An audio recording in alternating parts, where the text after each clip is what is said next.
Price the lord. ದೇವರ ಅತಿ ಪರಿಶುದ್ಧವಾದಂಥ ನಾಮಕ್ಕೆ ಸ್ತೋತ್ರವುಂಟಾಗಲಿ. ನಮ್ಮ ದೇವರು ಒಳ್ಳೆಯವರು, ಒಳ್ಳೆಯದನ್ನೇ ಮಾಡುವವರಿದ್ದಾರೆ. ಪ್ರಿಯರೇ, ನಿಮ್ಮೆಲ್ಲರಿಗೂ ಯೇಸು ಕ್ರಿಸ್ತನ ನಾಮದಲ್ಲಿ ವಂದಿಸುವವಳಾಗಿದ್ದೇನೆ.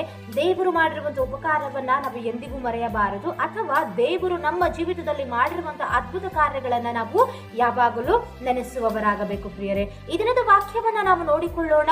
ಯೆರೆಮೀಯನು 31ನೇ ಅಧ್ಯಾಯ ಅದರ 13ನೇ ವಚನದಲ್ಲಿ ಹೀಗೆ ಬರೆದಿದೆ: ನಾನು ಅವರ ದುಃಖವನ್ನು ನೀಗಿಸಿ ಸಂತೋಷವನ್ನುಂಟು ಮಾಡಿ ಅವರು ತಮ್ಮ ವ್ಯಸನವನ್ನ ಬಿಟ್ಟು ಆನಂದಿಸುವಂತೆ ಅವರನ್ನು ಸಂತೈಸುವೆನು. ಪ್ರೀತಿಯ ದೈವಜನರೇ, ಇವತ್ತು ನಮ್ಮಲ್ಲಿ ಅನೇಕರು ಅನೇಕ ಚಿಂತೆಗಳಲ್ಲಿ ಅಥವಾ ಅನೇಕ ಶೋಧನೆಗಳ ಮಧ್ಯದಲ್ಲಿ ಹಾದು ಹೋಗುತ್ತಿರುವಾಗ, ಅನೇಕ ವ್ಯಸನಗಳ ಮಧ್ಯದಲ್ಲಿ ಹಾದು ಹೋಗುತ್ತಿರುವಂತಹ ಸಂದರ್ಭದಲ್ಲಿ ಈ ವಾಕ್ಯದ ಮುಖಾಂತರವಾಗಿ ನಿಮ್ಮನ್ನು ಬಲಪಡಿಸುವವಳಾಗಿದ್ದೇನೆ. ಏನೆಂದರೆ, ಕರ್ತನಾದ ಯೇಸು ಕ್ರಿಸ್ತನು ಹೀಗೆ ಹೇಳ್ತಾ ಇದ್ದಾನೆ: ನಾನು ಅವರ ದುಃಖವನ್ನ ನೀಗಿಸಿ ಸಂತೋಷವನ್ನ ಉಂಟು ಮಾಡಿ ಅವರು ತಮ್ಮ ವ್ಯಸನವನ್ನ ಬಿಟ್ಟು ಆನಂದಿಸುವಂತೆ ನಾನು ಅವರನ್ನ ಸಂತೈಸುವೆನು ಎಂಬುದಾಗಿ. ಪ್ರೀತಿಯ ದೇವಜನರೇ, ಮನುಷ್ಯರ ಬಳಿ ನಮ್ಮ ಕಷ್ಟ ನಷ್ಟಗಳನ್ನು ಹೇಳಿಕೊಳ್ಳುವಾಗ ಅಥವಾ ಮನುಷ್ಯರೊಟ್ಟಿಗೆ ನಮ್ಮ ಒಂದು ಚಿಂತೆಯನ್ನು ಹೇಳಿಕೊಳ್ಳುವಾಗ ಯಾರು ಕೂಡ ನಮಗೆ ಸಂತೈಸಲಿಕ್ಕೆ ಬರೋದಿಲ್ಲ.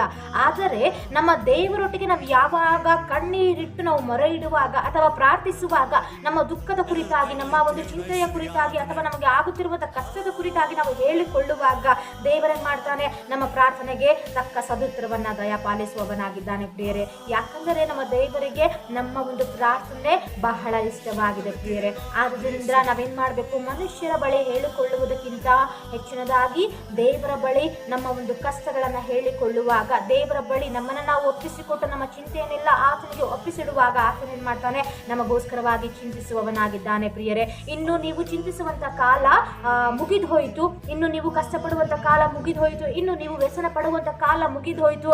ಯಾಕಂದರೆ ದೇವರು ನಿಮ್ಮ ಜೀವಿತದಲ್ಲೇ ಆನಂದಿಸುವಂತ ದಿನಗಳನ್ನ ಬರಮಾಡುವವನಾಗಿದ್ದಾನೆ. ಪ್ರಿಯರೇ, ದೇವರು ನಿಮ್ಮನ್ನ ಸಂತೋಷದಿಂದ ಇರುವಂತೆ ಆತನು ನಿಮ್ಮನ್ನ ಆತನ ಕರ್ರಗಳ ಮೂಲಕವಾಗಿ ನಿಮ್ಮನ್ನ ನಡೆಸುವವನಾಗಿದ್ದಾನೆ. ಪ್ರಿಯರೇ, ಈ ವಾಕ್ಯದ ಮುಖಾಂತರವು ದೇವರು ನಿಮ್ಮನ್ನ ಆಶೀರ್ವದಿಸಲಿ, ನಿಮ್ಮನ್ನ ಹೆಚ್ಚಿಸಲಿ, ನಿಮ್ಮೊಂದಿಗಿರಲಿ. ಆಮೇನ್.